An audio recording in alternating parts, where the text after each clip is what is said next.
De volta com o Educador Entrevista, penúltimo bloco aqui do programa. Eu estou agora na companhia do Samuel Sintra, do portal Pop Mundi e da Rádio Imperador de Franca. Samuel, obrigado pela participação conosco. Boa tarde. Olá, Luciano. Boa tarde a você, a todos que acompanham. Prazer estar participando aqui e trazendo as informações nesse momento tão preocupante para todos aí sobre a região de Franca, viu, Luciano? Perfeito. Samuel, a gente viu que Franca foi uma das cidades aí que tomou iniciativas iniciais na restrição do funcionamento de estabelecimentos, de fábricas, etc. E são as medidas que a gente pode chamar assim de mais rígidas, com fechamento de fábricas, etc. E isso tem gerado um pouco de polêmica aí no comparativo com outras cidades. Como é que tem sido acompanhar essa rotina, Samuel? E o impacto disso na prática aí, na questão da saúde dos francanos. Pois é, Luciano, realmente você tem razão. Franca foi uma das primeiras cidades da região a tomar essas medidas de restrição, do isolamento praticamente que total, O comércio está fechado, só para você ter uma ideia, desde o dia 20 de abril, e vai se estender aí, o prefeito já falou, que vai se estender conforme o decreto do Estado, independentemente, nesse caso, se tiver o decreto do prefeito ou não, tem que seguir o que o governador já determinou. Então vai até o dia 22 de abril. No comércio, as lojas vão ficar fechadas. Com relação às indústrias, muita polêmica mesmo, porque é o principal setor da economia da cidade, Luciano. E, inclusive, houve muita polêmica porque algumas entidades de classe, como o sindicato que representa os patrões, participou inicialmente da primeira reunião, mas o sindicato dos trabalhadores não participou, quando foi para decidir para fechar. E aí, passado um tempo, houve uma pressão, obviamente mais do que natural, com relação a essa situação, porque as pessoas querem trabalhar. E aí, o sindicato dos sapateiros agora está um pouco reticente em relação ao famoso plano de ação, que como já em outros polos, já vem sendo adotados, que é a distância de um funcionário e outro, colocação de álcool gel, todas aquelas medidas que a gente já sabe também. E hoje, inclusive, está tendo essa reunião. Houve uma outra reunião na semana passada para tentar que as indústrias voltassem a partir de amanhã, mas, a princípio, isso não deve acontecer. Mesmo porque nós temos já agora um feriado, E Exato. também não seria algo assim proveitoso para as indústrias trabalhar 2 dias e parar de novo por causa do feriado. Então, provavelmente, se tomada essa decisão em consenso, diga-se de passagem, as fábricas podem voltar no dia 13 aqui em Franca, viu, Luciano? Perfeito. E a gente tem visto isso, nas negociações, a questão de todas as medidas sanitárias possíveis para a volta, mas também aquilo, o pessoal que pode trabalhar home office continua home office, e aquelas pessoas que estão no grupo de risco não voltariam ao trabalho, Essas, de fato, permanecem em casa. Exatamente. Existe também a pressão não só na área da indústria, mas também na área do comércio. E tem aquela questão, se a indústria voltar a funcionar, ela vai produzir, mas vai vender para quem? Se o comércio em todo o estado está fechado. Então tem essa outra vertente também, Porque as indústrias podem até tomar essa decisão de retomada de produção, mas como você bem sabe, com certeza já noticiaram também os contratos, os pedidos que vêm inclusive dos Estados Unidos, eu estava acompanhando a programação, eles foram praticamente ou cancelados ou adiados para um futuro, talvez, quem sabe, breve ainda esse ano, mas fica essa outra vertente também, Porque é um setor que depende do outro, Você vai fazer o calçado, mas você vai colocar para vender onde? Se está tudo fechado, Perfeito.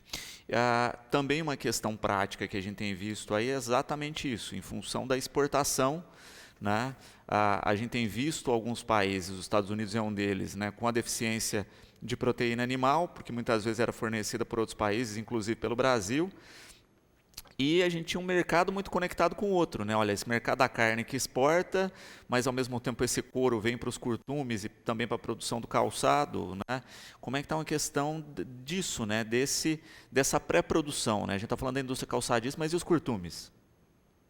Os curtumes também estão sofrendo, Eu acho que não tem nenhum setor que não está sendo impactado por essa essa pandemia, né, que acabou afetando o mundo, inclusive também outros países, não só os Estados Unidos, né, eles compram, inclusive a China, compra a matéria-prima da brasileira para produzir o calçado também, e isso acabou também provocando toda essa situação. Deixa eu só atualizar aqui, se você me permite, Luciano. Por favor. São 4 casos confirmados aqui de coronavírus em Franca.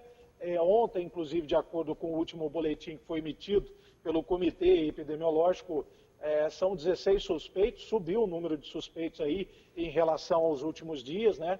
Nós tínhamos 11 casos, agora já subiu para 16, mas também na contrapartida subiram os casos negativos, já são 35, e os casos descartados, que são os casos excluídos aí, que foram divulgados pela Secretaria da Saúde. Uma outra informação importante também, para todos os seus telespectadores aqui na Educadora, nós temos aqui um laboratório que foi credenciado, então os exames eles ficam mais rápido, né? São 4 dias em média para o resultado, o que estava demorando aí 15 até 18, 20 dias, quando se mandava para o Adolfo Lutz, que até então era o único, né, credenciado do Estado. Aliás, o Estado só considera quando sai a contraprova do Adolfo Lutz, né, mesmo com o credenciamento dos demais laboratórios. E na área particular, nós temos uma idosa de 71 anos, que ela está internada em um hospital particular aqui da cidade, e o estado dela é considerado crítico e ela testou também positivo. E ontem uma boa notícia, né? De um rapaz de Ribeirão Preto, que esteve em Franca, fez o teste aqui na cidade, porque ele passou pelo atendimento aqui na cidade, deu positivo, só que agora ele manteve o isolamento em casa e já está curado da doença, viu, Luciano? Samuel, a gente conversava aqui no intervalo a respeito de uma questão prática, que é a rotina da imprensa nesse período de pandemia, né? Como é que tem sido para vocês aí o trabalho, em especial no combate às notícias falsas e levar essa informação real da cidade para as pessoas? Pois é, Luciano, realmente, até quero aproveitar a oportunidade aqui para cumprimentar todos os nossos amigos companheiros, né? Hoje é dia do jornalista, né? Isso. Uma das profissões mais importantes para a sociedade, né? E hoje em dia eu costumo dizer que a gente trabalha muito mais também para tentar desmentir, né, as famosas fake news, que ela é tão perigosa, no meu ponto de vista, como até mais perigosa do que o próprio vírus, talvez. Sem dúvida. Porque ela causa o pânico, ela causa desinformação, né? E a gente trabalha muito com esse sentido de tentar desmentir aquilo que vem circulando em uma proporção assim gigantesca. Mesmo porque, né, leva tempo. Você como jornalista, você sabe disso, que a gente tem que checar, apurar, documentar, embasar, e é o que as pessoas não entendem, né? Às vezes ela acha ali numa rede social e já sai jogando, compartilhando. Como ficou tudo muito democrático, a pessoa, às vezes, ela pega uma visão só e faz daquela visão como se fosse uma verdade absoluta. E não é esse o papel do jornalista. Então, a gente tem trabalhado bastante, tem apanhado bastante também, né? Muitas críticas, mas acredito que dessa situação do coronavírus, a imprensa também vai sair cada vez ainda mais forte, né? Os bons jornalistas, aqueles que realmente trabalham com informação concisa, embasada e documentada, esses aí com certeza vão ter aí um ganho, né? Na sua própria profissão também. Perfeito. E se percebe isso, né? Até porque como a doença é muito nova, até os próprios protocolos têm mudado dia a dia, né? No início se falava da questão de não se usar máscaras, agora se admite já o uso de máscaras, deixando as máscaras profissionais para as equipes de saúde, as máscaras de tecido para a população em geral como uma recomendação. Então a gente está tendo que constantemente também readequar a informação em função das normativas de saúde no país e no mundo. Exatamente, né? É uma novidade, né? É um vírus que pegou o mundo todo de surpresa e colocou as principais potências do mundo de joelhos. Escancarou, na verdade, abriu as janelas do mundo para mostrar que o mundo, por mais que o país seja importante, rico, ele não está preparado suficientemente para atender a demanda. Então, quer dizer, os próprios cientistas, médicos, eles também aprendem com a evolução e com as mudanças do vírus, né? E isso a gente tem que mudar a informação, porque se ele é um vírus que vai mudando de país para país, né, e os efeitos dele são diferentes em cada país, tanto é que nós temos aí mudanças a cada minuto. É uma demanda de informação assim que realmente é absurda, né, que faz com que o jornalista e os profissionais da área da comunicação sejam cada vez mais apurados nesse sentido. Um ponto bacana também de se tocar, Luciano, não sei se você percebeu, mas aqui em Franca, por exemplo, uma outra informação até, nós já temos mais de 33 mil pessoas que foram vacinadas contra a gripe. Exato, Por que um eu número estou falando recorde. de vacina? Porque até 6 meses, 8 meses atrás, nós estávamos aqui falando para que as pessoas tomassem a vacina e tinha muita gente acreditando em fake news que a vacina fazia mal. Exato. Então, quer dizer, essa já é uma lição que vem na contramão, né? Exato, né? Nós tivemos um problema mundial com relação a vacinas, não só a da gripe, né? Nós tivemos poliomielite, enfim, várias doenças que voltaram ao mundo porque as pessoas acreditaram nas fake news das vacinas, que essas vacinas faziam mal, né? Mesmo com a imprensa fazendo seu papel, e hoje a gente vê, de fato, esse quadro se revertendo, né? Então, o quanto é importante as pessoas acreditarem nos dados oficiais e deixarem de lado as fake news aí que vêm pelas redes sociais, pelos aplicativos, enfim, né, pelas outras estruturas de informação. Procurem os meios oficiais para tomarem essas decisões.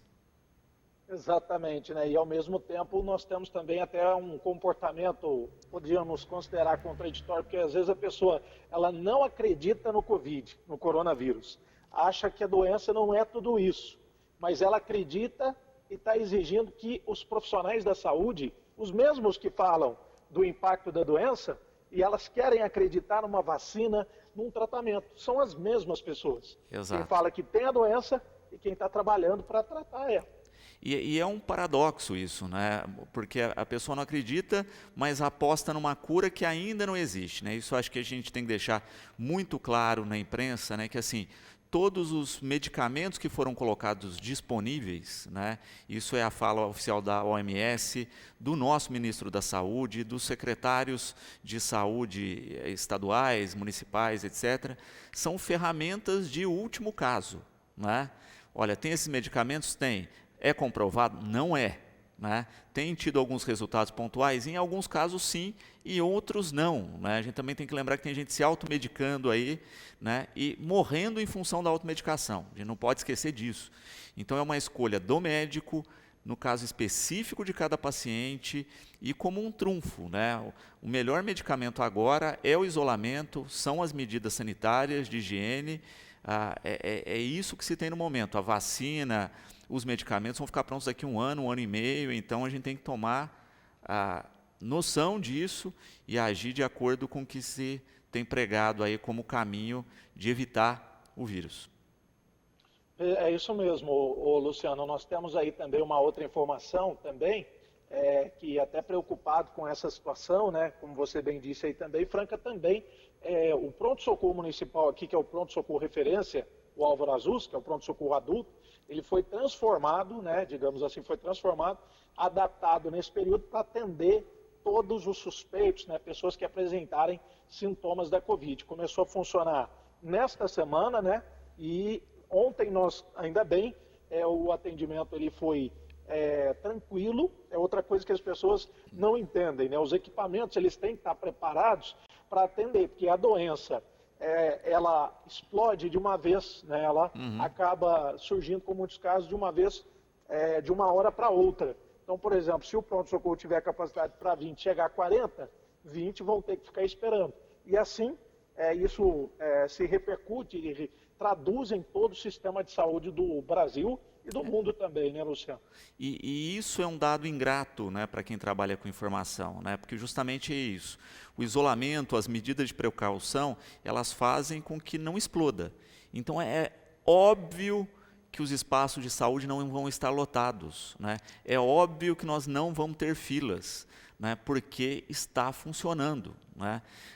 Se o isolamento, essas estruturas não funcionassem, aí sim estariam lotados. Então, todos esses vídeos que a gente tem visto na rede social de pessoas passeando, né, nos espaços de saúde com eles vazios, exatamente porque tem dado resultado esse controle, e justamente porque, vale um outro alerta aí, que os espaços de saúde são os espaços principais de contaminação. Infelizmente, a gente tem visto números aí de profissionais de saúde contaminados em larga escala em hospitais de referência, né? Vamos falar aí do Sírio-Libanês, né? Que tem uma carga de profissionais contaminados, justamente porque estão nos locais de risco, né? E então, é por isso que a gente tem que manter a distância desses espaços, e isso só em último caso, só em caso de necessidade mesmo.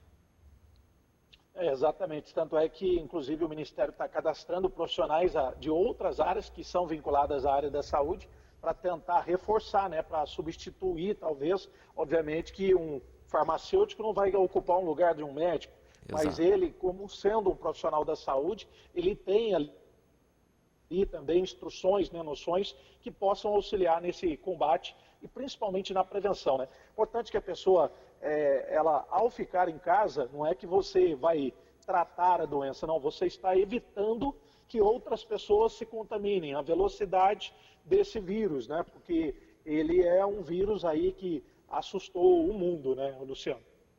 Perfeito. Samuel, eu quero agradecer a disponibilidade em partilhar conosco aí as informações de Franca. Nós também estamos à disposição aqui em Batatais. Esperamos realmente, né, que todos entendam, procurem meios de comunicação confiáveis para as informações, evitem propagar as mensagens que chegam sem conferir isso, sem ter certeza da veracidade, e esperar realmente, né, que a informação passe a ser a grande arma contra o vírus, porque infelizmente a gente tem visto aí o quanto que a ignorância acaba sendo uma ferramenta contrária e o quanto ela pode ser tão letal quanto o vírus. É isso aí, Luciano. Eu que quero agradecer, né, e também nos colocamos à disposição para, quando necessário, voltar a informar, né, também os detalhes aqui, não só de Franca, mas também de toda a nossa região, né, e que as experiências daqui sejam compartilhadas, as positivas e as negativas sirvam de aprendizado também para as demais cidades. Muito obrigado aí pela participação e, mais uma vez, parabéns pelo programa.